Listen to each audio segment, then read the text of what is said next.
దేవునామన స్తోత్రం. ఒకసారి మీకు అందరికీ వందనాలండి. అందరికీ వందనాలు. గతించిన పునరుద్ధాన దినం నుండి ఈ పునరుద్ధాన దినం వరకు దేవుడు తన సజీవమైన రెక్కల కింద భద్రపరుచుకుని మనల్ని కాచి కాపాడిన దేవాది దేవునికి వందనాలు. మరి వాక్యంలోకి వెళ్లే ముందు చిన్నగా ప్రార్థన చేసుకుందాం. మహాపరిశుద్ధుడమైన పరలోకమందున మా తండ్రి, నీ ఘనమైన ఉన్నతమైన శ్రేష్టమైన అమూల్యమైన గొప్ప నామం కొరకు వందనాలు, స్తుతులు, స్తోత్రాలు చెల్లించుకుంటున్నాను ప్రభా. నేను కొద్ది నిమిషాలు ఆయన బిడ్డలతో కలిసి ఈ పరిశుద్ధ గ్రంథంలో నుండి లేఖనాలు మేము పరిశోధించి తెలుసుకుని మా హృదయాలు మెరుగుపరచుకోవడానికి మీరు నాతో మా అందరితో మాట్లాడమని అడుగుతున్నాను. దేవా నీ వందనాలు తండ్రి. నీ కార్యం చేయండి. సమస్త ఘనత మహిమ ప్రభావంలో నీకే ఆరోపించుకుంటూ నాయన తండ్రి ఈ మాటలు ఆయా ప్రాంతాల్లో, రాష్ట్రాల్లో, జిల్లాల్లో, దేశాల్లో ఉన్న బిడ్డలందరూ వినిచి ఉన్నారు. హృదయాలు మార్పు చెందుకుని వాక్యానుసారంగా నడుచుకునే కృపను దయచేసి మహిమ పొందమని యేసు నామమున అడిగి వేడుకొంచున్నాను పరమ తండ్రి. ఆమేన్.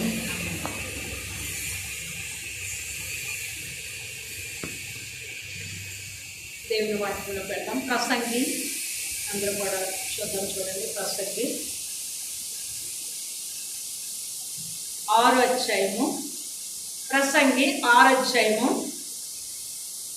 14వ వచనము చదువుదాం. ప్రసంగి 6వ అధ్యాయము 14వ వచనం. సుఖదినమునందు సుఖముగా ఉండుము, ఆపద్దినమునందు యోచించుము.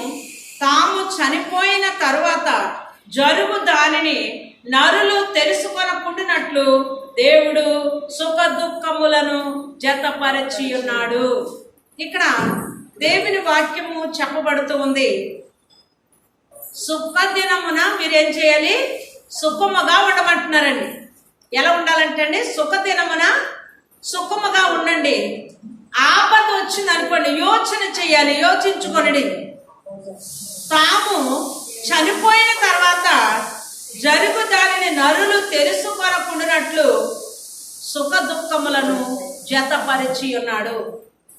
మానవ జీవితంలో దేవుడిచ్చిన మనకి అమూల్యమైన వాక్కు సుఖ దుఃఖములను ఏం చేశారండి? జతపరిచి ఉన్నాడు. అంటే మనుషులందరూ కోరుకునేది ఏం కోరుకుంటారు చెప్పండి? సుఖమే కావాలి, నాకు సుఖముగా నేను ఉండాలి, నేను సుఖాన్నే అనుకుంటున్నాం. కానీ అనంత జ్ఞాని, సమస్తని ఎరిగిన దేవాతి దేవుడు సుఖ దుఃఖములను జతపరిచి ఉన్నాడు. మనము ఒక బండి తీసుకున్నాం అనుకోండి, సైకిల్ తీసుకున్నాం. సైకిల్కి 2 చక్రాలు ఉన్నాయి. 2 చక్రాలు ఉంటేనే బండి వెళుతుంది. కానీ వద్దు, 2 చక్రాలు వద్దు, దీనికి 1 చక్రమే కావాలని ఒకటి తీసేస్తాం అనుకోండి, ఏమవుతుంది? బండి పనిచేస్తుందండి? ఎక్కడ పెట్టిన బండి అక్కడే ఉంటది. అందుకని సుఖ దుఃఖాలనే చక్రాలు దేవుడు మానవుడికి కలుగు చేశాడు. ఇది మనము ఈ సుఖ దుఃఖాలు అనే ఈ బండిలో మన ప్రయాణంలో మనం ఉన్నాం. ఇటువంటి పరిస్థితులు కలిగిన మనము చేయవలసింది ఏంటి అని అంటే, దేవుని నమ్ముకుంటే మాకు సుఖమే కలుగుతుంది, మేము దుఃఖంలోకి వెళ్ళము, మేము శ్రమలు అనుభవించం అని అనుకుంటూ ఉంటాం. కానీ దేవుడు చెప్తున్నాడు 2 తిమోతి 3:12, మరి 3వ అధ్యాయము 12వ వచనంలో, క్రీస్తు యేసునందు సద్భక్తితో బ్రతకను ఉద్దేశించు వారికి హింస తప్పదు. ఎలాగండి?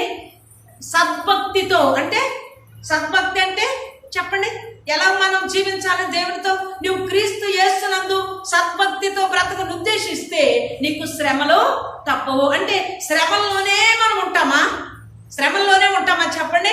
కానీ శ్రమ వెనక మనకి సుఖము ఉంది, కష్టము సుఖాలు, సుఖ దుఃఖాలు జతపరిచిన దేవుడు.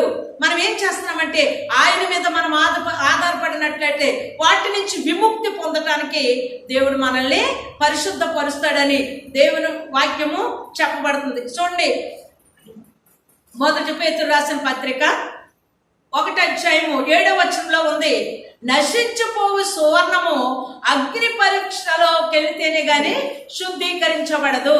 మనము ఇన్ని రోజులు లాక్డౌన్ లో ఉన్నాం. ఈవేళ విడుదలై దేవుని సన్నిధికి వచ్చాం. అయితే మనం అందరం రష్టు పట్టుకుంటామంటారా? అమ్మా పట్రా? దేవుని వాక్యము, దేవుని సన్నిధికి వెళ్తే దేవుని వాక్యం వింటున్నాం, దేవుని వాక్యానుసారం ఉంటున్నాం. ప్రతి విషయాన్ని కూడా ఒక దేవునికి ఆయాస్కరమైన మనలో ఉంటే వాటిని సరి చేసుకుంటూ మనం ముందుకు వెళ్తాం. వాక్యము మనల్ని నడిపిస్తుంది, వాక్యము మన బ్రతుకుల్ని సరి చేస్తుంది, వాక్యము మనల్ని సమస్తమును చేయగలిగినది. అటువంటి వాక్యము మనలోకి లేదనుకోండి, మనం ఏమైపోతున్నాం? మొద్దు బారిపోతాం. అంటే చూడండి, పెట్టుకున్న దిద్దులు కానీ లేకపోతే వస్త్రాలు కానీ బంగారం ఏదైనా గొలుసులు కానీ వేసుకున్నాం, అవి వేసుకునే కొద్ది ఏమవుతుందండి? రస్ట్ పట్టినట్టు అవుతాయి, పాతగిలిపోతాయి. కానీ దాన్ని మరి మెరుగు పెట్టాలంటే ఏం చేయాలి? కాల్చాలి. మరి మనం కాల్చడం అంటే మన పొయ్యిలో మనం వండే ఎట్లో పెట్టి కాల్చేది అవుతుందా? అవదు. అది వెళ్ళాల్సిన వాళ్ళ దగ్గరికి వెళ్ళాలి, కంసాల దగ్గరికి వెళ్ళాలి. ఆ అగ్నిలో మరగాలంటే దేవుని వాక్యము అగ్ని వంటిది, వంటను బద్దలు చేసి శుద్ధి వంటిది. అటువంటి వాక్యము దగ్గరికి మనం వచ్చినట్లయితే మనం కూడా సువర్ణంలో మెరుగుపరచబడటానికి దేవుడు కృప చూపుతున్నాడని దేవుని వాక్యంలో రాయబడి ఉంది. అందుకే ఇవన్నీ విడిచిపెట్టి ఇక్కడ ప్రసంగి మరలో 8వ అధ్యాయము 11వ వచనంలో చెప్తున్నాడు, దుష్క్రియకు తగిన శిక్ష శీఘ్రముగా కలగపోవుట చూచి మనుషులు భయం విడిచి హృదయపూర్వకముగా చెడుతనము జరిగిస్తున్నారు. ఇప్పుడు మనుషులు చేసే ప్రతి పని ఏంటంటే సువర్ణం వలె మెరుగుపరచబడటానికి బదులుగా దుష్కార్యములు చేస్తున్నారు. ఎలా చేస్తున్నారంటే హృదయపూర్వకంగా. ఎందుకు హృదయపూర్వకంగా చేస్తున్నారు? దేవుడు శిక్షించటం లేదు, దేవుని ఉగ్రత మేము చూడటం లేదు కనుక మేము చేసే పాపం అసలు నిన్నటి వరకు తల్లికి భయపడో, తండ్రికి భయపడో, లేకపోతే ఎవరికో భయపడి మనం దాక్కునే వాళ్ళు. మేము ఇప్పుడు ఎవరికి భయపడకుండా హృదయపూర్వకంగా పాపము చేస్తున్నాం. అంటే దుష్క్రియకు తగిన శిక్ష శీఘ్రముగా కలగకపోవటం చూసి మనుషులు చెడుతనమును హృదయపూర్వకంగా చేస్తున్నారు. అంటే ఆయన చూస్తూ ఉన్నాడు, కానీ ఇప్పుడు అంత సమయం కూడా మనకి లేదు కనుక సువర్ణ వలె నీవు ఒకవేళ మెరుగుపరచబడాలంటే వాక్యం అనే మరి వాక్యమును మన హృదయంలో ఉంచుకొని మన హృదయాలు తెలుపు చేసుకున్నట్లయితే దేవుడు మన పట్ల గొప్ప కార్యాలు చేయటానికి ఆయన సంసిద్ధత కలిగి ఉన్నాడు. రష్టు పట్టి మనుషులు మోసం చేసి రకరకాల పరిస్థితులు జీవిస్తున్న ఒక అతని గురించి మనం గమనిద్దాం. అపోస్తుల కార్యములు కొత్త నిబంధనకు వచ్చినట్లయితే అపోస్తుల కార్యములు, అపోస్తుల పౌలు రాసిన పత్రిక, అపోస్తుల కార్యములు పత్రిక కాదండి, అపోస్తుల కార్యములు 13వ అధ్యాయంలో కొన్ని విషయాలు ఇక్కడ వ్రాయబడినట్టుగా మనం చూస్తున్నాం. అంత్యోకయలోనున్న సంఘములో బర్నబా, నిగేర్ అనబడిన సిమియోను, కురేనుడైన లూకియా, చతుర్థాధిపతి అయిన హేరోదుతో కూడా పెంచబడిన మన యేసు, సౌలు అను ప్రవక్తలను బోధకులను ఉండిరి. అక్కడ ఎవరున్నారండి? ప్రవక్తలు, బోధకులు కూడా ఏ సంఘంలో ఉన్నారు? అంత్యోకయలోనున్న సంఘములో ఉన్నారు.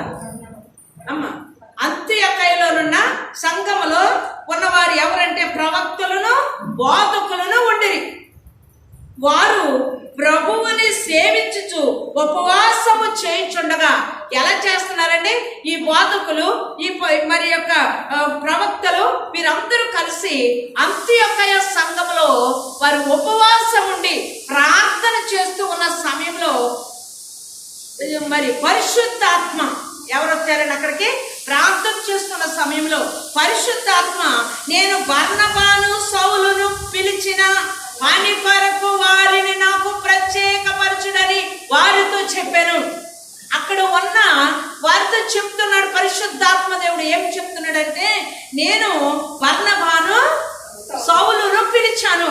ఏ పని కొరకు పిలిచాను? ఆ పని కొరకు వారిని పంపించండి, ఇక్కడ ఉంచొద్దు, మీ దగ్గర ఉంచడానికి కాదు.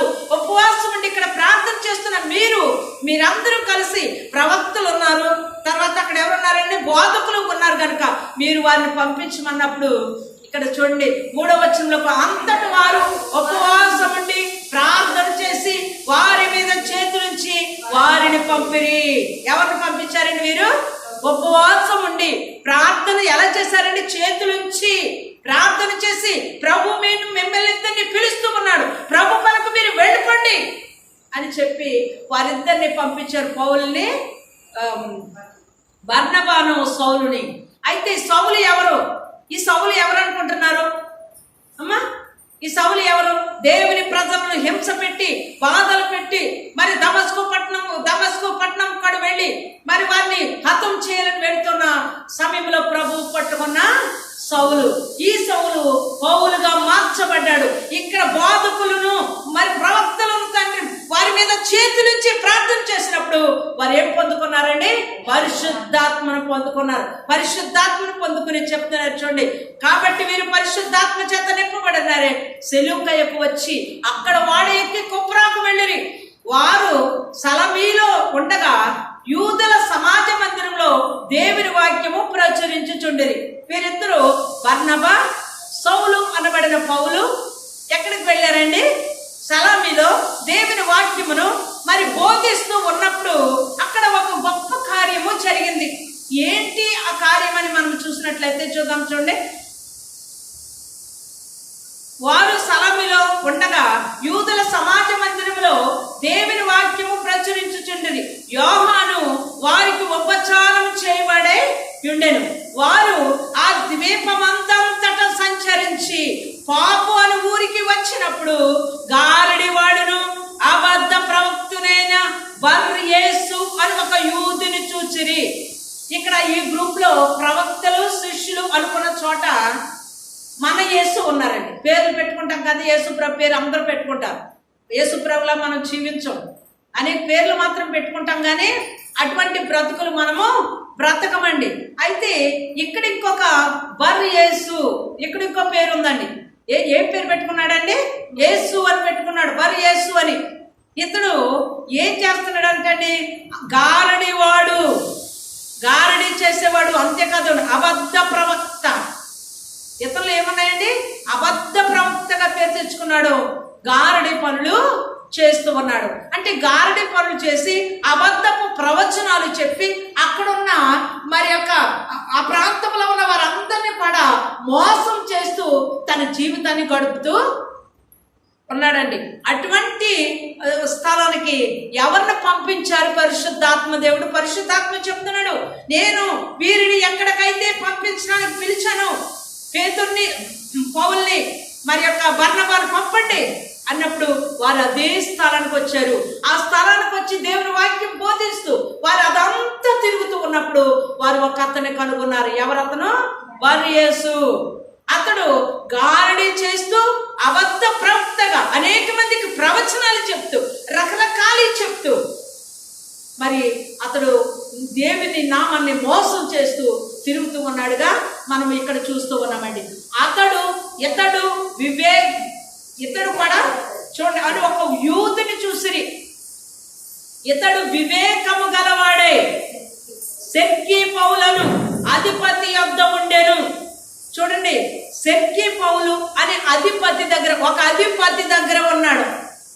ఏం చేస్తున్నాడు? ఆ అధిపతిని మోసం చేస్తూ అబద్ధాన్ని అల్లుతూ రకరకాల ప్రవచనాలు లేకపోతే రకరకాల అన్ని చెప్తూ అనేక విధాలుగా దోచుకుంటూ ఉన్నాడండి. ఎవరు అంటే ఎవరు? ఈ గారడి పనులు చేసే బర్-యేసు. ఏం పేరండి? బర్-యేసు. గారడి పనులు చేస్తూ సెర్గి పౌలు అనే అధిపతి దగ్గర ఉంటూ ఉన్నాడు అనమాట. అయితే ఇక్కడ చూద్దాం చూడండి, ఇతడు వివేకము గలగవాడు. వివేకం అంటే చూడండి, అది ఎంత వివేకం కాకపోతే మరి పేరు కూడా యేసు అని చక్కగా బర్-యేసు అని పేరు పెట్టుకున్నాడు. పెట్టుకోవటమే కాదు, అతడు చేసే పని గారడి చేస్తూ అబద్ధపు మాటలు చెప్తూ మనుషులను, అధిపతిని కూడా మోసం చేస్తూ వివేకంతో అక్కడ నడుచుకుంటున్నాడు. వివేకం, చాలా వివేకంగా నడుచుకుంటూ ఉన్నాడు. అటువంటి సమయంలో మరి అతడు బర్నబాను, పౌలును పిలిపించి దేవుని వాక్యము వినగోరెను. ఎవరండి? సెర్గి పౌలు అధిపతి. ఇక బర్నబా గురించి తెలుసుకున్నారు, ఇక పౌలు గురించి తెలుసుకుని వారిద్దరిని ఇంటికి పిలుచుకుని ఆ మాటలు వారు చెప్పే మాటలు వినాలని ఆశతో వారిద్దరిని ఇంటికి పిలుచుకున్నారన్నమాట. ఇంటికి పిలుచుకున్నప్పుడు ఆ మాటలు వినగోరెను, దేవుని వాక్యము వినగోరెను. అయితే ఎలుమ ఆధిపతిని విశ్వాసం నుండి తొలగింపవలని యత్నం చేసి వారిని ఎదిరించెను. మరి అక్కడికి ఎవరు వచ్చారండి? అక్కడికి ఎవరు వచ్చారు? పరిశుద్ధాత్మ పూర్ణులు ఆ స్థానానికి వచ్చారు. వచ్చేటప్పటికి అక్కడ గారడీ చేస్తూ మనుషులను మోసం చేస్తూ తిరుగులాడుతూ ఉన్న ఎలుమ అంటే సైతాను, దాని పేరు ఎలుమ. అది గారడీ చేసేది.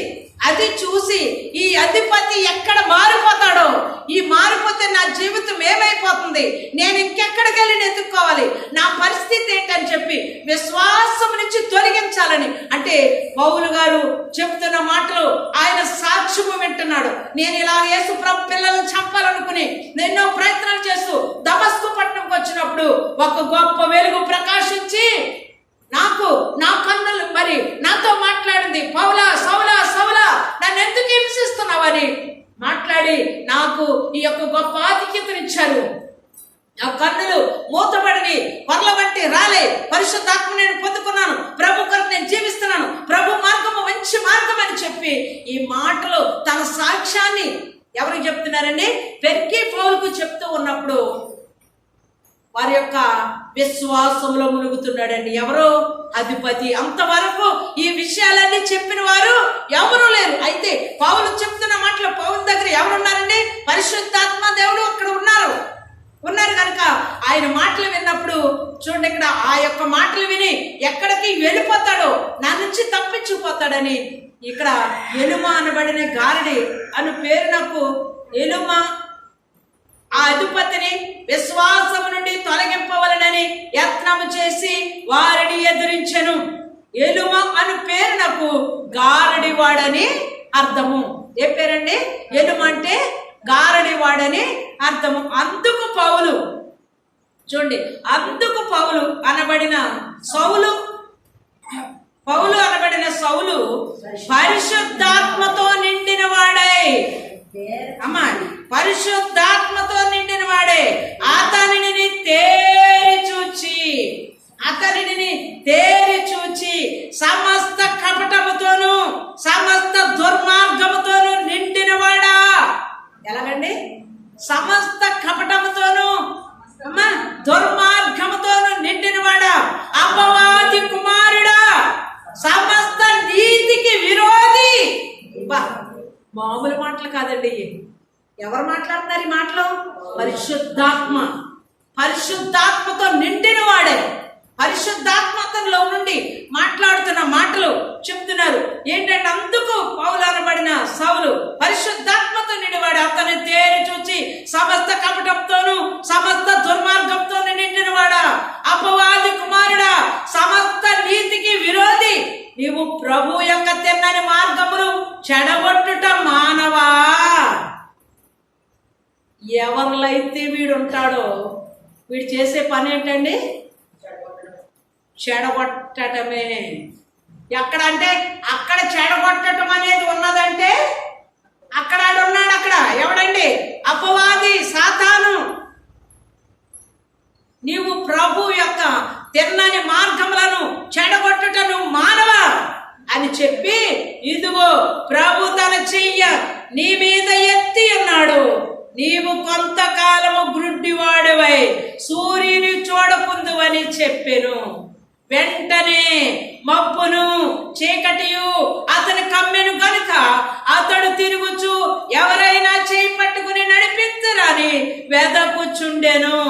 చూడండి, పౌలుని విశ్వాసము నుండి తప్పించాలని, విశ్వాసములో బలపడకుండా చేయాలని, వీరు చెప్పిన మాటలు విని ఇతడు మారిపోతాడని చెప్పి చెడగొట్టాలని చాలా ప్రయత్నము చేశాడు.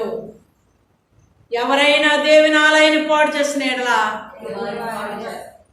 ఎవరు పాడు చేస్తున్న దేవుడు ఆయన్ని పాడు చేస్తారు. హృదయమే ఆలయము. ఎవరో కాదండి, ఆలయం అంటే చర్చే కాదు, కానీ మనిషి ఒక హృదయమే ఒక ఆలయం. ఆ ఆలయాన్ని కూడా నేను చెడగొడితే ఆయన నిన్ను పాడు చేస్తాడు ఖచ్చితంగా. ఇక్కడ ఎలుమ ఈ పెరిగే యొక్క మరి ఏం చేస్తుందంటే ఈ పెరిగి పౌలు యొక్క అధిపతి దేవుని వాక్యమును వినటం చూసి, విశ్వాసంలో అతను ముందుకు వెళ్ళటం చూసి అతనిని చెడగొట్టడానికి వాడు ఎన్నో రకాల ప్రయత్నాలు చేస్తున్నాడు. ఎందుకంటే వివేకముతో ప్రయత్నం చేయాలి. చూడండి, ఖచ్చితంగా సైతాను చాలా వివేకంతో పనిచేస్తాడు. ఎందుకంటే మనుషులకి నచ్చ చెప్పే విధంగా దాని నోటి నుండి మాటలు వస్తాయి. అవి విన్నామంటే ఖచ్చితంగా నిజమే అనిపిస్తుంది. ఆ విధంగానే కదా గార్డీ చేస్తూ ఆ అధిపతి దగ్గర తన నివాసం ఏర్పాటు చేసుకున్నది. కానీ దేవుని హస్తం వచ్చింది. ఆయన చెప్తున్నాడు, ఇదిగో దేవుని హస్తం ఇప్పుడే నిన్ను తాకుతుంది, నీవు గురుడ్డువాడివై ఇక నీవు సూర్యుని చూడకుందువు కొంతకాలము. ఒకవేళ కొంతకాలం అన్నది, ఒకవేళ నీవు మనసు మార్చుకొని సమస్తాన్ని విడిచిపెట్టి ఒకవేళ ప్రభు కాడు పట్టుకుంటే ఒకవేళ మరలా జీవితం నీకు ఆయన ఇస్తాను అని కొంతకాలము. చూడండి, నీవు కొంతకాలం గుడ్డివాడివై సూర్యుని చూడుకుందువని చెప్పాను. వెంటనే మబ్బును చీకటియు అతని కమ్మెను కనుక అతడు తిరుగుచు ఎవరైనా చేయి పట్టుకుని నడిపెత్తురా అని వెదకుచుండెను. అంతటా ఆ అధిపతి జరిగిన దానిని చూచి ప్రభు బోధకు ఆశ్చర్యపడి విశ్వసించెను. హల్లెలూయా. చూడండి, ఆ బోధ వినకుండా అతడు విశ్వసించకుండా ఉండటానికి ఆ మార్గాన్ని తప్పించాలని వీడు చాలా ప్రయత్నము చేశాడు. వాడు ప్రయత్నం చేస్తూనే ఉంటాడు. ఎప్పుడు వాడిని మనం విడిచిపెట్టేవాడు మాత్రం కాదు. వాడు పక్కనే ఉంటాడండి. వాడు పక్కనే ఉండి వాడు పని చేసుకుంటానికి మనల్ని ఎంతగానో మరి వాడు అనేకమైన మన కంటికి ఇంపైనవి, నోటికి రుచైనవి, లేకపోతే మనకి చూడటానికి మరి అందమైనవి ఎన్నో రకాలు వాడు కల్పించి మన విశ్వాస జీవితాల నుంచి తొలగించాలని వాడి ప్రయత్నం చేస్తున్నాడు. వాడి ప్రయత్నం, వాడి మాట కనుక మనం విన్నట్లయితే మనము ముందుగా చదివ వాక్యం ఏం చదవమండి? సుఖ దుఃఖములను ఆయన జతపరిచి ఉన్నాడు. నీవు సుఖ దుఃఖాలు జతపరిచాడు. ఒకవేళ సుఖం వచ్చిందంటే సంతోషంగా ఉండు, దుఃఖం వచ్చినప్పుడు యోచన చేయి. కానీ ఈ రెండింటిని తప్పించగలిగిన సమర్థుడు మన దేవుడు. అందుకే చెప్తున్నాడు ఆయన పేతుర్ని, బర్నబాని, నేను పిలిచిన పని కొరకు పంపండి, అక్కడ ఘోరమైనది జరుగుతూ ఉంది. అనేక మందిని మోసం చేయడానికి మరి యొక్క దుష్టుడు అపవాది అక్కడ పెరిగి పౌలు దగ్గర మరి వాడి పని వాడు చేసుకుంటూ పోతున్నాడు. మీరు పంపించినప్పుడు పరిశుద్ధాత్మ వాటిని వారు ప్రార్థించి వారిని పంపించినప్పుడు అక్కడ గొప్ప కార్యం దేవుడు అక్కడ జరిగించడం మనం చూస్తున్నాం. అయితే మన జీవితంలో, మన నిత్య జీవితంలో మనము అనుకుంటున్నాం మన సుఖ దుఃఖాలు మనము ఎందుకు, నా పరిస్థితి ఎప్పుడు దుఃఖమే, నా పరిస్థితి ఎప్పుడు సుఖమే అనుకుంటే కాదు. సుఖం కలిగిన వారు ఎంతో మంది, ఐశ్వర్యం కలిగిన, అంతస్తు కలిగిన, భోగభాగ్యాలు అనిపిస్తున్నారు. ఈరోజు ప్రతి ఇంట్లో కూడా సుఖము ఉంది, కోటీశ్వరుని ఇంట్లోనూ ఉంది, పేదవాళ్ళ ఇంట్లో కూడా రెండు ఉంది. ఆ రెండు లేకపోతే మనం ఏమీ చేయలేం. అయితే ఆయన చెప్తున్నాడు, సుఖముగా ఉన్నప్పుడు నువ్వు సంతోషంగా ఉండు, దుఃఖం వచ్చినప్పుడు యోచన చెయ్యి. కానీ రేపు చనిపోయిన తర్వాత ఏం జరుగుతుందనే దాన్ని తెలుసుకోనుకుండటానికే ఈ రెండు దేవుడు మనకి ఇచ్చాడు. ప్రతి జీవితంలో ప్రతి వారిలో కూడా ఈ రెండు కూడా ఉన్నాయి. కనుక మనం చేయవలసింది, ఒకవేళ మన కష్టంలో ఉన్నాం, బాధలో ఉన్నాం, వ్యాధుల్లో ఉన్నాం, మన పరిస్థితులు ఏంటని మనం అనుకోవటానికి కాదు. దేవుడు చెప్తున్నాడు. కనుక మనము క్రీస్తుతో సద్భక్తితో భక్తిపూర్వకంగా నేను నడవాలనుకుంటే మనకి హింస తప్పదు. ఖచ్చితంగా మనం శ్రమలు అనిపించు, కానీ హింస తప్పదని ఎప్పుడు హింస కాదు. యోబు ఎంతో హింస పొందాడు, ఉండిపోయింది అది అమ్మా. యోబు హింస ఉండిపోయిందా? లేదు. ఆయన సునాయాసంగా చూశాడు. ఎందుకంటే నా దేవుడు శక్తిమంతుడు, నాకు ముందు ఈ కీడును వచ్చిందంటే గొప్ప మేలు నా కొరకు దాచిపెట్టి ఉన్నదని వాటిని జయించడానికి శక్తిమంతుడిగా ముందుకు వచ్చాడు యోబు గారు. అటువంటి పరిస్థితిలో అంతకంటే మునుపు కంటే అధికంగా దేవుని ఆశీర్వాదాలు పొందు. ఆ దుఃఖం అలాగే ఉండిపోయిందా? ఉండదు. అందుకే రెండు దేవుడు సుఖ దుఃఖాలు మనకి జతపరిచి అన్నాడు. ఈ విషయంలో దేవుని మాట విని దేవుని మాట ప్రకారంగా జీవిస్తూ మరి సౌలు మరి వేదనతో కళ్ళు గుడ్డివాడుగా అయిపోయినాయి. ఆ పరిస్థితిని దేవుడు విడుదలిచ్చాడు. విడుదల ఇచ్చిన తర్వాత దేవుని సేవలో బలమైన యోధుడుగా, అనేక సంఘాలు కట్టిన, అనేక పత్రికలు రాసిన గొప్ప యోధుడుగా మరి సౌలు పౌలుగా మార్చబడినట్టుగా మనం చూస్తున్నాం. కనుక మనం అందరము ఒక మంచి జీవితాల్లోకి వెళ్ళాలంటే, ఒక ఉన్నతమైన స్థానంలోకి వెళ్ళాలంటే మన కష్టాలు తప్పవు. ఏ విషయంలో అయినా సరే వచ్చినప్పుడు కష్టంలో కాదు, నష్టాలు కాదు, ఏ విషయంలో అయినా సరే మనము సంతోషించి ముందుకు వెళ్ళే వారు ఉండాలి. కానీ అయ్యో అని విచారించి మనము మరి చేతకాని వారుగా మిగలకూడదని దేవుని పేట మీకు మనం చేస్తూ ఉన్నాం. ఎలుమ, ఈ గారడివాడు, ఇక ఎలుమ, ఈ సాతాను ప్రతి ఇంట, ప్రతి చోట, ప్రతి గ్రామం, ప్రతి సంఘం ఎక్కడ చూసినా పనివాడు చేసుకుంటూ వెళుతున్నాడు. వాడిని ఎదిరించాలంటే బంగారం సువర్ణం వలె మరి వస్తు పట్టిన బంగారం సువర్ణం చేయటానికి కంసాల దగ్గరికి ఎలాగెళ్తుందో మనమందరం కూడా వాక్యం అనే బైబిల్ దగ్గరికి రావాలి, వాక్యం దగ్గరికి రావాలి, దేవుని దగ్గరికి రావాలి. దేవుని దగ్గర మనం అందరం కడగబడినప్పుడు పరిశుద్ధులుగా తీర్చబట్టడానికి దేవుడు తన కృప చూపడానికి సంసిద్ధత కలిగి ఉన్నారు. కనుక ఈ మాటలు వింటున్న మనము ఈ వట్టి వరకుని విడిచిపెట్టడం కాదు, కానీ వట్టివి కాదు, ఇది మన నిజ జీవితంలో జరిగేది. వీటిని మనం ముందు పెట్టుకుని మన హృదయాలు భద్రం చేసుకుని ప్రభు కొరకు మనం జీవించినట్లయితే గొప్ప ఆధిక్యతలు మనము పొందుకుంటాం. కనుక ఈ మాటలు పెట్టిన మనం విడిచిపెట్టద్దు, ప్రభు కొరకు జీవిద్దాం. ఈ యొక్క ప్రతిష్ఠితమైన ధర్మాన్ని, పరిశుద్ధమైన ధర్మాన్ని ఈ ఆదివారాన్ని యోచించుకొని భయంతో వాళ్ళ ఇంట్లోనే ఉన్నామా, లాక్డౌన్లో ఉన్నామా, ఆయన సమయాన్ని ఆయన మనము ఇవ్వాల్సింది. ఉదయాన్నే లేచి తల స్నానాలు మనమన్నీ శుభ్రపరచుకుని ప్రభు మాటల దగ్గర కూర్చోవాలి. ఒకడు లోకమంతా సంపాదించుకుని తన ప్రాణాన్ని పోగొట్టుకుంటే నరుడికి ఏం ప్రయోజనమో లేదు. ప్రభువును సంపాదించుకో, ప్రయోజనం ఉంది. పరలోకాన్ని మనము స్వతంత్రించుకుంటాం. ప్రభు బిడ్డలుగా ప్రభు రాజ్యంలో ఉండటానికి మనం అందరం సిద్ధపాటు కలిగి ఉండాలని దేవుని పేట మీకు మనం చేస్తున్నాం. ఈ మాటలు మీరు ఇంటికి వెళ్ళిన తర్వాత ఒకసారి చదవండి, చదివి హృదయాలు భద్రం చేసుకోండి. దుష్టుడు ఎత్తుకుపోకుండా హృదయాలు భద్రం చేసుకుని ప్రభు కొరకు జీవించాలని మనం చేస్తున్నాం. దేవుని కొద్ది మాటలు తన్నింపుల్లో దీవించుకుంటాం. ఆమేన్. చిన్న ప్రార్థన. మహాపరిశుద్ధుడా నీకు వందనాలు తండ్రి. నాయనంత వరకు నాయన ప్రభు కొద్ది నిమిషాలు నాయన వాక్యం ద్వారా నాతోనూ మా అందరితో మాట్లాడారు ప్రభా, నీకు వందనాలు. నాయన మా జీవితాల్లో సుఖ దుఃఖాలు నాయన ప్రభా మాకు జతపరిచయించాం. దుఃఖమును చూసి పారిపోయే వారిగా ఉండకుండా ప్రతి విషయంలో భయం కలిగి, భక్తి కలిగి నీతో సహవాసం చేసేవారుగా మమ్మల్ని వచ్చి మనం అడుగుతున్నాను. భయంకరమైన కరోనా వైరస్ నాయన ఇంకో తండ్రి నాయన అనేక రకాలుగా నాయన తండ్రి వస్తూ ఉంది. ఎంతోమంది దినాన్ని చూడలేక నాయన ప్రభా మీ పిలుపు అందుకున్నారు తండ్రి. బిడ్డలందరి పట్ల నీ కృప చూపయ్యా. సజీవులే కదా నిన్ను స్తుతించేది, మృతులు నిన్ను స్తుతిస్తారని వాక్యంలో రాంది. సజీవులుగా ఉన్న మేము నిన్ను స్తుతిస్తున్నామయ్యా. అయ్యా అనేక మంది దైవచరులు నాయన తండ్రి నాయన మీ పిలుపు అందుకున్నారు. విడిచి వెళ్ళిన సంఘాలని, వారి భార్యలు, వారి బిడ్డల్ని నూరంతలుగా అభివృద్ధిపరచండి. ఏ కుటుంబాలు అయితే తండ్రులు కోల్పోయి, తల్లులు కోల్పోయి నాయన బిడ్డలు ఎంతో మంది నిరాశలు అయిపోయారు ప్రభు, అటువంటి బిడ్డలందరినీ కూడా మీరు కాపాడండి అయ్యా. వారికి ఆశ్రయపురాలు ఏర్పాటు చేయండి దేవా. నీకు వందనాలు స్తోత్రము తండ్రి. నా దేవా నీకు వందనాలు స్తోత్రములు తండ్రి. ఈ మాటలు వింటున్న ప్రతి వారు నాయన తండ్రి మేము సజీవులుగా ఉన్నాం. అనేక మంది కొరకు ప్రార్థించే వరకు ఉండాలని బిడ్డలందరినీ బలపరచండి, స్థిరపరచండి. నీ వాక్యముల ముందుకు నడవండి. రష్టు పట్టిన మా జీవితాల్ని మెరుగుపరుచుకునేవారుగా దినదినము వాక్యంతో మేము నేను మెరుగుపరుచుకునే వారుగా మమ్మల్ని నుంచి మీకే మహిమ, మీకే ఘనత, మీకే ప్రభులు అర్పించుకుంటూ ఆయన తండ్రి ఈ పునరుద్ధానం దీని ఆశీర్వాదాలు బిడ్డలందరికీ మెండుగా కలుగు చేయాలని ఈ మాట్లాడే గ్రామాల, ప్రాంతాల, జిల్లాల, దేశాల్లో ఉన్న మా బిడ్డలందరూ వింటున్నారే.